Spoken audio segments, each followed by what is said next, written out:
as I say, this all started with one of Davy's challenges from doing the add-on to the simple shuffle, where he showed this figure at the end of about like a fiddle yard with a loop. And I looked at that and I thought, I wasn't happy with it just doing backwards and forwards, or a full loop like a fiddle yard. So this is how I came along with this.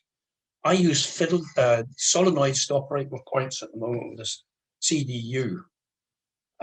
This is just because I'm used to that. I haven't set up any servos or anything, but I'm sure that the software could be updated to operate servos instead of solenoids.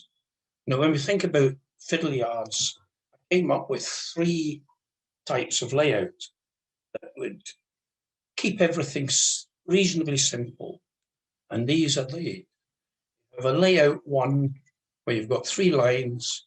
I assumed layout line 1 goes anti-clockwise, line 2 clockwise, and line 3 anti-clockwise. So your first train that way, and second that, and then the loop goes round from one end to the other. Now, to keep it fairly simple, all the points could be operated in pairs. So if you needed to set line 1, you would set up 1M and 2M. In this one, you would get 1M, well, line 1 would be 1C and 2C. And so it worked on. And you can see, you can wire the 4 points in pairs. Now, to indicate where the trains were in the yard, we needed totties or train on track indicators. And it depended on which way you wanted the train to run, where they would be. Each line in the yard would be fully isolated, in other words, double each time at each line. The connecting loop would also be connected to the same power line as the lines. And using these layouts, the number of inputs you need, the number of outputs, we could draw up a schematic, which ended up like this. On here, you've got the inputs from your 3 totties. We have the pull-up resistors here. So the inputs are kept high until there's a train in possession. When there's a train in possession, we want to operate the points. And so we send a pulse out of pin 13 through a MOSFET to go to the solenoids. What happens? The solenoids are connected to the CDU, so the power comes back from the solenoids, back through here, and out through to the CDU negative. And this is repeated for 4 sets of points. And you there also send the power to the lines. You need 3 relays. And they're switched by using the wee BC547 transistor. As we have 3 different lines, you needed something to indicate which layout you were using. And so there were 2 links put in here, one for layout 2, one for layout 3. And if there were none of these, you were in layout 1. That's using the wonderful Lockmaster. That's the sort of board you can end up with. As you can see, we've got the inputs, we've got the outputs, the relays, outputs, or the connections to the solenoids,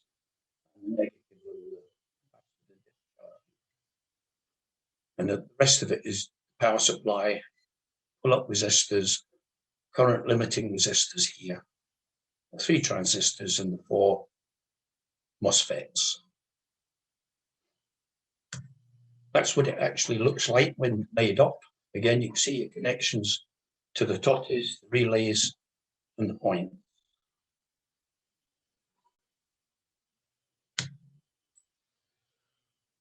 The relays to supply the power to the lines. This is a very simple layout. On mine, I'm afraid we didn't use any power to the track. So this was just a 12-volt supply here. And so where we would normally send the power to the line, I've put an LED and resistor across that to indicate that power would be sent to the line if it had been connected.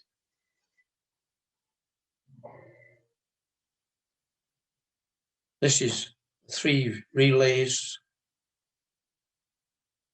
the wee safety diodes, and here you can see the 3 LEDs and their resistors across the outputs.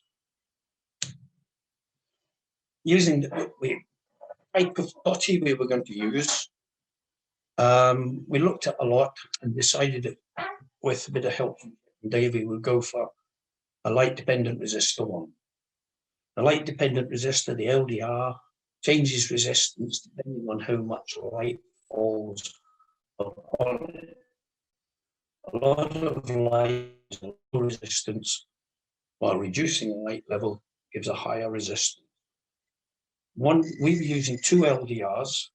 One would be in a constant or ambient light area, sort of away from where the trains were sitting, and the other would be covered by the train as it comes into the yard.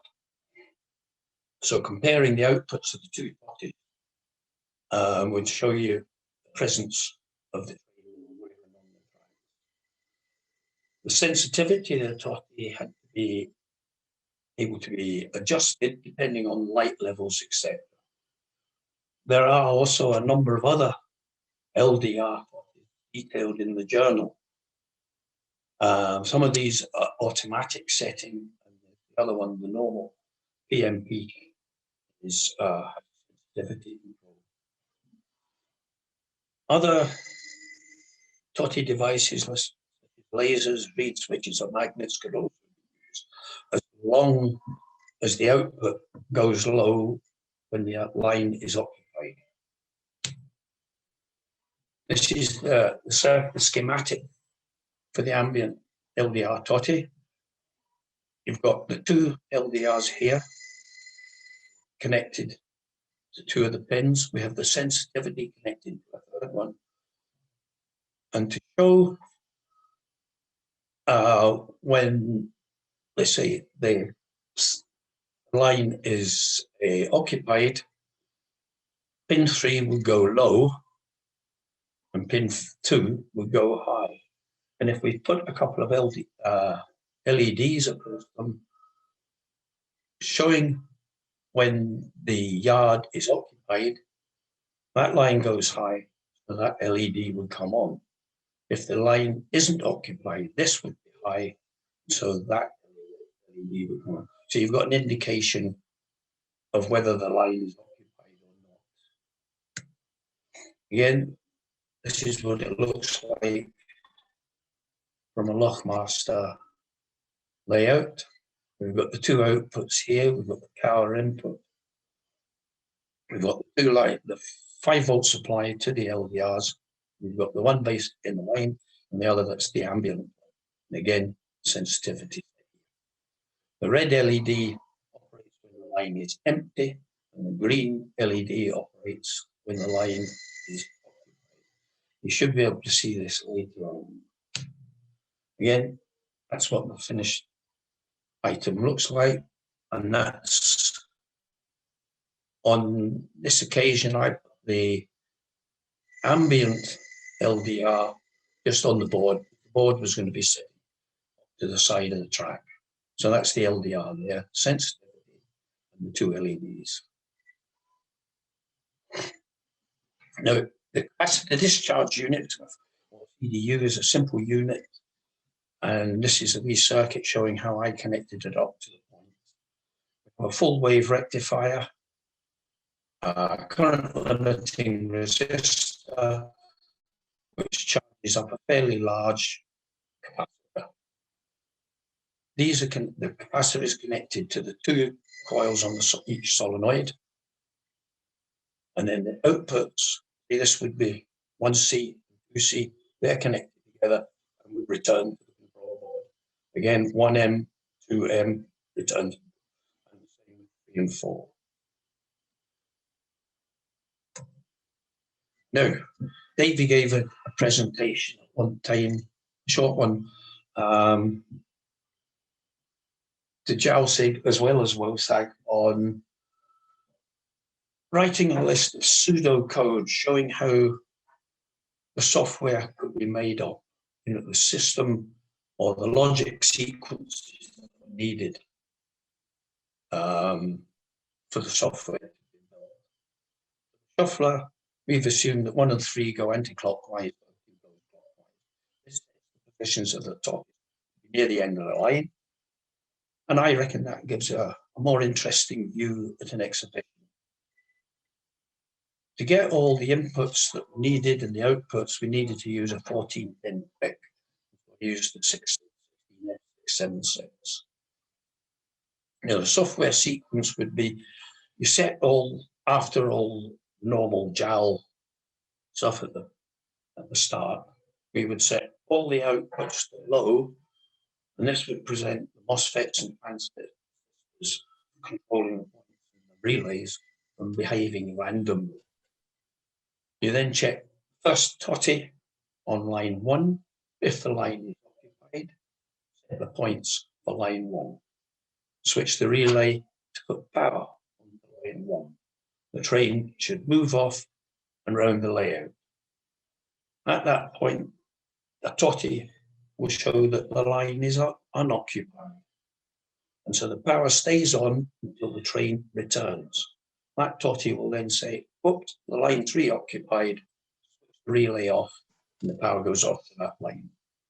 You wait for a second, or whatever you wish, and then you repeat the same thing for line 2 and then line 3. And on hold, this will keep going on and on all day until it's switched off. We've now got a short video showing, as I've said before, there is no power to these tracks. So it's a sort of a wee bit of animation to show trains moving. We'll show it now.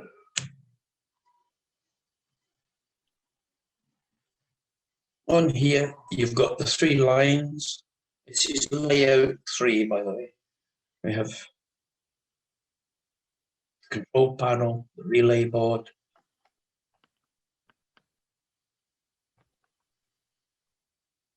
and the 3 LDR TOTIs up here, and they're all showing green at the moment.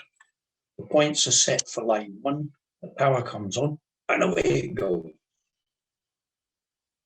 It runs round the loop, comes back, comes into that. Now you note that LDR is red, it comes green, the power, which you may have noticed down here. Wait a bit. Change the points for line 2. Power on, and away it will go. Again, line 2 TOTI changes, comes back in, TOTI changes, power goes off. Change the points for line 3. Power on, as you can see down here.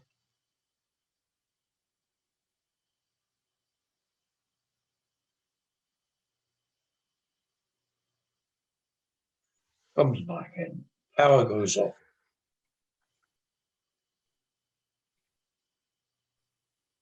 And that will just repeat and repeat.